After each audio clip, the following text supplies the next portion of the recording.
Hello and welcome to Loving Me, Myself, and Life with me, Jody Misiak.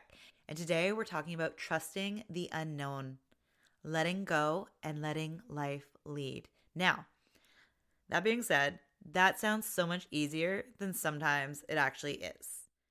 Trusting the unknown can be very scary and it can be frightening at times. But today we're going to talk a little bit about how can we trust the unknown and then letting go and letting life lead, getting out of the way. I myself have a hard time with this sometimes because I like to plan. I like to control. It happens. I'm like, I want to do it this way and I want it to work out this way. But sometimes life has a better plan in mind. So today we're going to talk a little bit about surrendering and letting go and letting life gently flow with us. So most of us think trust means certainty. But what if trust is a practice of leaning into uncertainty with a compassionate heart? So it's not really knowing that something's certainly going to happen, but it's having this knowing that support and love is around you, and whatever happens, you're supported and loved and cared for. So here's the thing. Trust is a practice, something that, we can have a hard time doing. I don't know if you've ever had it in your life where, maybe you didn't trust people or you didn't trust yourself, and maybe you still don't. But the thing is, like everything in life, it's a practice. So it's building up these muscles. So when we, get into planning mode or, I must do it this way and force the situation to go this way, it's taking a step back and be like, whoa, I caught myself. This is what I'm doing right now. What can I do differently? So first, it's becoming aware of when we try and push and shove things to fit in the direction or go in the direction we want. And then it also just being, so like I said, aware. And then lovingly go, okay, wait a second. Call yourself out on it. And like I said, it's about building that muscle up. It's like everything. The other day I was doing my yoga practice and I was in downward facing dog. And I was sitting there, or not sitting because I was standing, but I was in that pose going, wow, I could stay here forever. And the thing is, years ago, or not even that long ago, I remember hating downward facing dog. My wrist hurt, my body hurt. I didn't love it. And I'm like, when is this over? I would cringe every time I ended up in this pose. If I was taking a class or something, I'm like, please don't do another one of these. And then I'm just gently sitting in place there. Again, not sitting, but like I was in my posture, my pose. And it was like incredible. But I didn't just happen to get there overnight. It's building up muscle and strength and also understanding what the best posture is for my body and how to just put it perfectly, weight in hands and feet and everything like that. Like, so it's incredible. But again, it's a practice. And it's very important to build up these practices like we would muscles or any routine. Try a new habit or start a new sport or an instrument. And you can't just pick up a guitar and play. Now, mind you, some people, maybe they can. But most of us need to learn the notes and the chords and how to play a song and all those things, how to hold it and all these things before we can actually play a full-on song. So it's a practice. So like I said, anything and everything in life, it's about building these skills up. And that's no different in trust, in trusting yourself and in trusting in others. So if you've had a hard time trusting others and trusting yourself, know that that's okay. And it's sending yourself love and understanding. So here's 3 pillars of trust. Self-trust. So keeping promises to yourself. Do you say, hey, I'm going to do my yoga practice today? And do you show up or not show up? Or today I am going to bed on time or at, such and such a time. Then there is relational trust, asking for and receiving help. relying on somebody else to love and support you and help you in something and trusting that they will help you with it. And then there's life trust. So interpreting setbacks as a redirect, not punishment or that you did something wrong. So for example, I remember when I was putting offers in for a house when we moved to BC. I think back to it often because I really feel like the universe had my back completely and completely. My husband and I put in a few offers before we actually got the house we're living in today. But every time I look back going, that house wasn't meant for us. Something better was coming.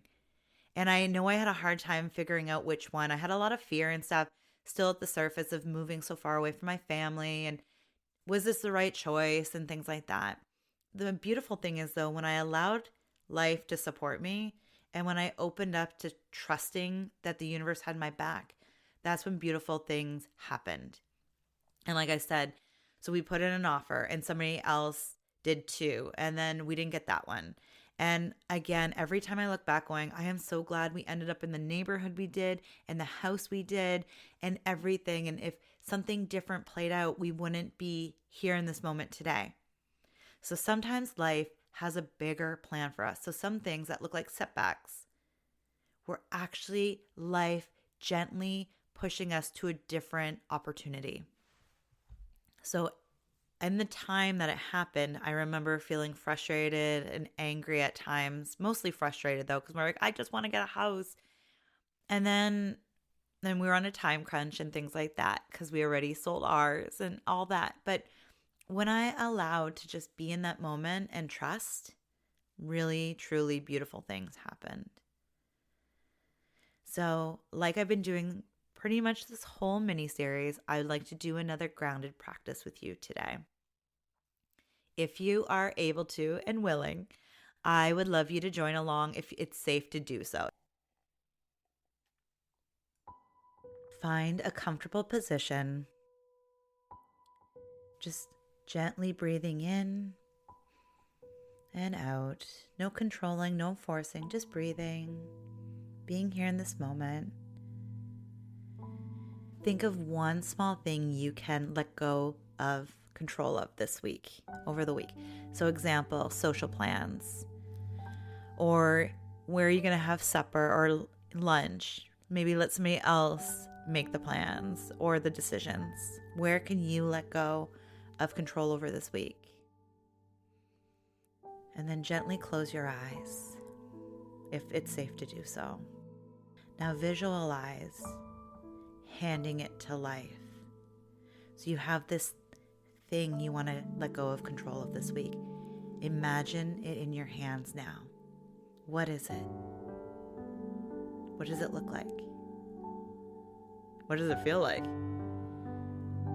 And then extend your arms and hands out to life and hand the control over. Hand it over to life. Let go of the control. Let go of the need to know what the outcome's going to be.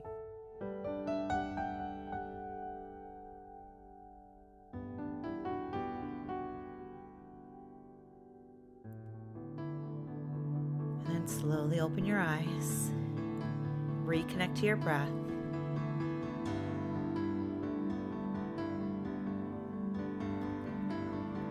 And say quietly to yourself or out loud, I choose to trust this moment and learn from what comes. I choose to trust this moment and learn from what comes. How do you feel?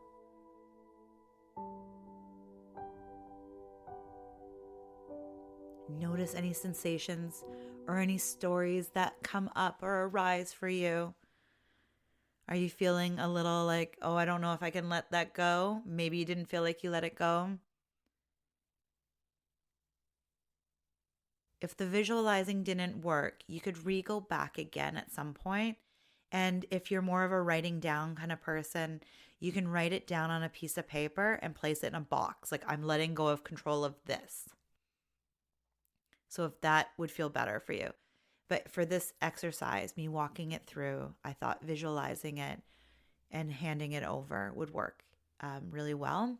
But if you wanted to write it down and put it in a box to let it go, you can do so as well.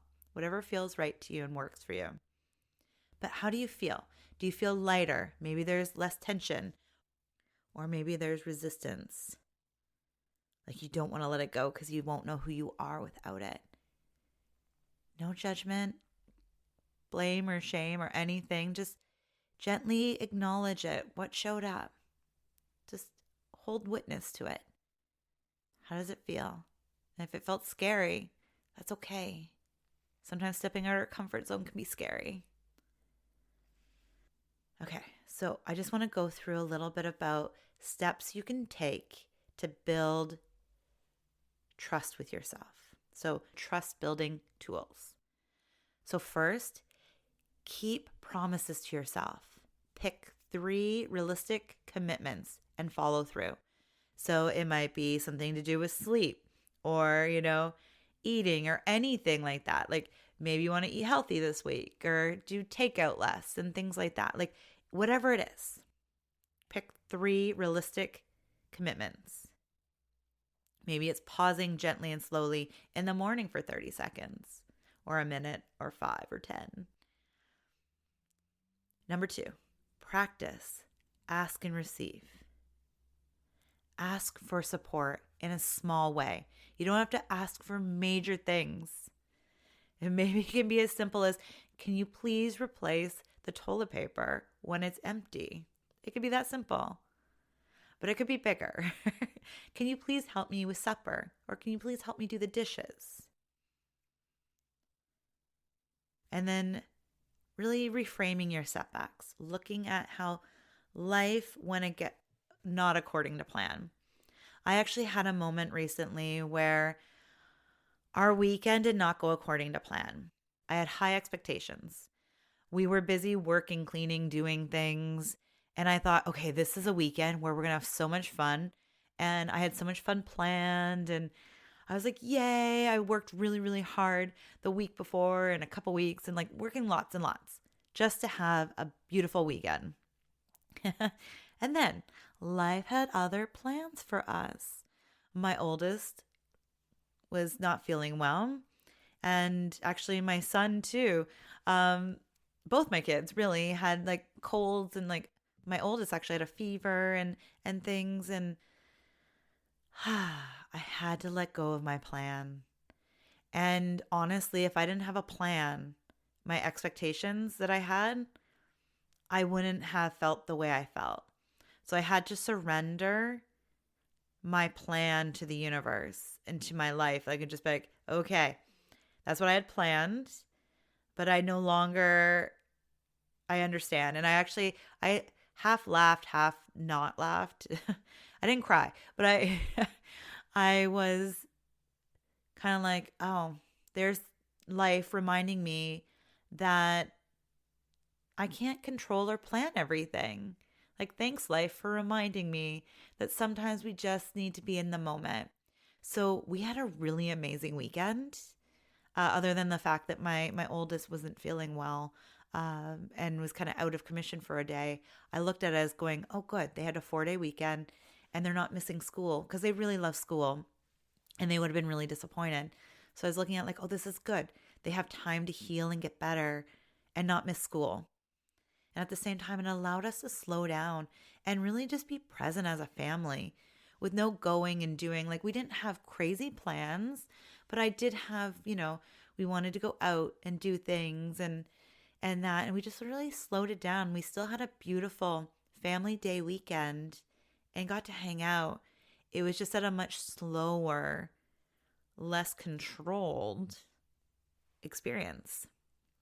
We just kind of let the weekend unfold, and it was really, really, really beautiful. So sometimes life has a different or even better plan than the one we could ever imagine. And I just think back to that weekend, and some of those beautiful magic moments that happen would not have happened if my plan went according to plan. So sometimes, life pushes us in a new beautiful direction.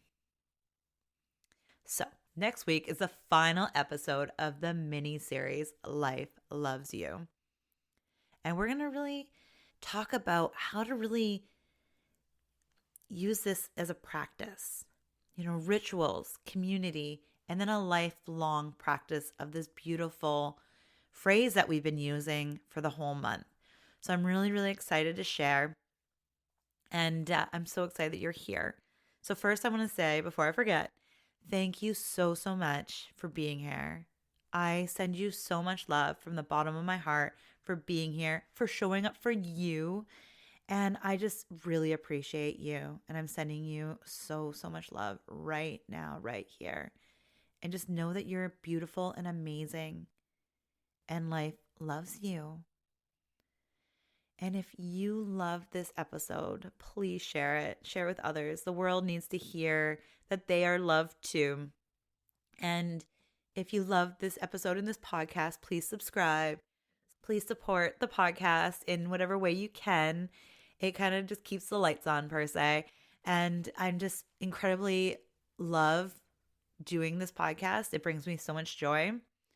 So I'm just I'm just so happy that you're here. So thank you. And if you want a place to really express yourself, to really rediscover yourself, find yourself again, because maybe you feel a little like lost or disconnected, the Be You community room is this beautiful, safe, free space to be you. You get to be free to be yourself, and it's also free to be a part of. I really am being mindful of how I can give back to this world, especially as I'm really thinking about the motivation behind this podcast, The Life Loves You. Really honoring Louise Hay. It's like, I want to do this from a place of love. And that's really what I want to bring into this world and into this life, and really share and help as many people as I can. So this is why I'm making it free. There's definitely other ways you can work with me that are not, but I want to always make sure that this community, this sacred, beautiful, loving space is free for women that really want to rediscover themselves. It's for all women that just really feel the need of support, and, to share wins and frustrations and disappointments and all and everything in between. It's this beautiful place. And if you're like, okay, what is this other than a group? It's definitely chatting. It's a whole group where you can share and chat and post your experience and things like that. But I also offer a free monthly meditation. And I come in monthly at the beginning to encourage people to set a monthly intention. You don't have to if you don't feel called to, or maybe you do, or you take parts of it and leave the rest behind. And it's this beautiful place. And I offer a resource monthly as well to help you on your self-love journey. And it's just this beautiful place to talk. Plus, there are quarterly challenges that are absolutely free to partake in when you're in the BU community room. So it's there for you to do. And they're, the one that's happening next is 7 days long. 7 days. So it's really this beautiful place to be you. And I'm really envisioning this beautiful space like a tree. And it's this beautiful thing I've planted. And it's young and it's new and it's fresh. And then now there's like little, leaves growing on it. And maybe there's a new branch. And over the years, I really hope that I can see it grow and expand and go through the seasons of life and really blossom into something very beautiful. So I would love to see you there. I invite you. This is my personal invitation for you to join the BU community room. We're waiting for you. And thank you again for being here. I am so grateful for you and your awesomeness. Take care and have a beautiful, beautiful day. And remember, life loves you.